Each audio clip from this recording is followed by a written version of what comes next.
سلامونه او نیکې هیلې دوستانو. د الماني ژبې یا جرمنۍ ژبې لومړی لوست له ما جاوید سره پیل کړئ. راځئ چې پیل پې وکړو. هلو، های، سلام. هلو، های دواړه د سلام په معنا دي. سلام.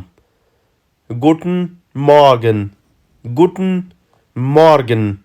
سهار مو نیکمرغه. ګوټن مارګن. ګوټن ټاک، ګوټن ټاک. ورځ مو نیکمرغه یا ورځ مو په خیر. ګوټن آبند، ګوټن آبند. ماښام مو په خیر. ګوټن آبند.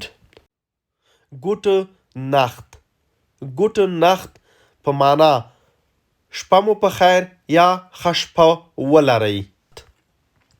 شلاف ګوټ یا شلاف شون، ښه خوب یا ښه خوب ولرئ. دانکه مننه، فیلن دانک ډیره مننه. دا دوه جملې دي. دانکه، فیلن دانک. بس بالد، بس شپیته. دواړو معنا تر بیا ده، تر بیا.